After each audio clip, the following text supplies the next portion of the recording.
Hi guys, इस video में आप सबका स्वागत है। आज अपन देखेंगे price to book value ratio क्या होता है एंड एज ए इन्वेस्टर हम उसको यूज कैसे कर सकते हैं फॉर टेकिंग डिसीजन। ठीक है, now as ratio suggest, price का मतलब होता है मार्केट प्राइस कितना है और बुक वैल्यू का मतलब है कि अकाउंटिंग वैल्यू कितना है। सो यहाँ पे अपन accounting value of shares and market value of shares को कोरिलेट करते हैं और इससे अपने को पता चल सकता है कि एग्जैक्टली स्टॉक कहाँ पे स्टैंड कर रहा है और उसका यूज कैसे करना है। ठीक है, so again it's one of the popular ratio, जैसे अर्निंग पर शेयर का रेशो है, तो ये भी एक बहुत इंपॉर्टेंट रेशो है एंड इससे हमें पता चलता है कि स्टॉक अंडर वैल्यूड है या ओवर वैल्यूड है। तो ये अपने को ऐसे इन्वेस्ट करते समय बेनिफिट होता है। ठीक है, चलो सो तो इसके लिए कुछ टर्म्स अपने को समझने पड़ेंगे। तो इसका जो फॉर्मूला है, पहले अपने को कंपनी का करंट वैल्यू ढूंढना पड़ेगा। करंट वैल्यू कैसे आता है? Depends on market capitalisation, depends on market capitalisation. ना उसके लिए अपन जानेंगे व्हाट इज मार्केट कैपिटलाइजेशन। तो एकदम सिंपल है, लेट्स से कंपनी के 2 लाख शेयर्स मार्केट में है और आज का प्राइस 500 रुपया है, तो 2 लाख इंटू 500, करेक्ट ना? So that is called as a market capitalisation. So current share price multiply by total outstanding shares. Outstanding का मतलब है कि मार्केट में टोटल कितने शेयर्स है, उसको हम क्या करेंगे, मल्टीप्लाई करेंगे, जिससे आपको पता चलेगा कि कंपनी का आज का वैल्यू कितना है। मतलब this is the amount investors ready to pay. Book value का मतलब है total assets of the company minus total liability. तो टोटल एसेट में से लायबिलिटी माइनस करेंगे, करेक्ट ना?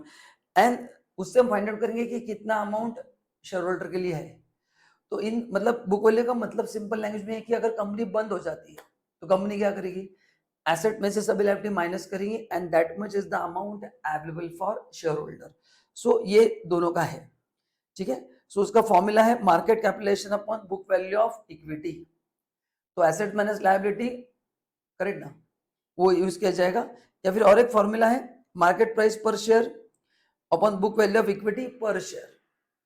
तो ऊपर अगर अपन ने मार्केट कैलकुलेशन टोटल लिया है तो बुक वैल्यू में एसेट माइनस लायबिलिटी पूरा ले सकते हैं, या फिर दोनों पर शेयर भी निकाल सकते हैं। तो in terms of total value भी निकाल सकते हैं, या फिर आप आज के शेयर का एक शेयर का price low and asset minus liability divide by number of shares करो। तो ये शेयर टू शेयर बेसिस भी होगा और इन टोटल भी होगा। दोनों का आंसर एक ही आने वाला है क्योंकि एक ही डेटा अपन यूज कर रहे हैं।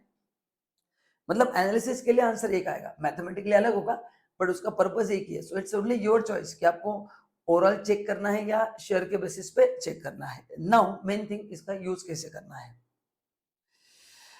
सो नॉर्मली पीबी रेशियो अगर लेस देन 1 है, करेक्ट ना, तो प्राइस अपॉन बुक वैल्यू ये अगर लेस देन 1 है तो it's a good for the this thing, मतलब बुक वैल्यू से ये कम होना चाहिए, करेक्ट ना। सो लेस देन 1 होगा तो ऐसा माना जाता है कि इन्वेस्टर ने इस पे इन्वेस्ट करना चाहिए। बट कुछ केसेस में कुछ लोग लेस देन 3 भी है तो उसको एक्सेप्टेबल मानते हैं। तो जितना ये रेंज बड़ा होगा उतना उसका प्रॉफिटेबिलिटी ज्यादा होगा, मतलब इन्वेस्टर के लिए स्कोप ज्यादा रहेगा एंड उससे अंडर वैल्यू स्टॉक आइडेंटिफाई करना आसान होगा। क्योंकि जितना स्टॉक अंडर वैल्यूड है मतलब there is a scope for improvement. तो ये रेशियो अगर ऐसे ही रहेगा लेस देन 1 लेस देन 3, इसका मतलब स्टॉक अंडर वैल्यूड है। तो आज अंडर वैल्यूड तो आगे जाके बढ़ेगा क्योंकि बुक वैल्यू के हिसाब से वैल्यू कम है, मार्केट वैल्यू के हिसाब से ज्यादा है। तो ये गैप जो भरेगा उसको बोलते हैं अंडर वैल्यूड। अभी stock as per book value वो कम है और मार्केट वैल्यू ज्यादा है, तो ये धीरे धीरे और इंप्रूव होगा। तो this is a good sign for investor. ठीक है, so basically it's another tool for evaluating the stock. आपका जो ऐसे अर्निंग पर शेयर है, पी रेशो है, प्राइस टू बुक रेशो है, ऐसे बहुत सारे पैरामीटर्स है। यहाँ पे मैंने आपको हर एक पैरामीटर दिया है। रिटर्न ऑन इक्विटी, तो यहाँ पे क्लियर कट वर्ड है रिटर्न ऑन इक्विटी। तो ये एक पैरामीटर है जहां पे will find out how much profit generated by company for the equity share holders. Okay, तो इसलिए यहाँ पे खाली इक्विटी शेयर कैपिटल रिजर्व उतना ही आता है, उसको रिटर्न ऑफ इक्विटी। यहाँ पे प्योरली कंपनी का प्रॉफिट पता चलता है। यहाँ पे प्योरली कंपनी का क्या पता चलता है? प्रॉफिट। तो इस बेसिस पे भी कंपनी क्या कर सकती है? डिसीजन ले सकती है, मतलब एज ए इन्वेस्टर डिसीजन ले सकते हो। So price to book value ratio का पर्पस क्या है? एज ए सेड, आपको पता करना है कि शेयर कोई अंडर वैल्यूड है या ओवर वैल्यूड है।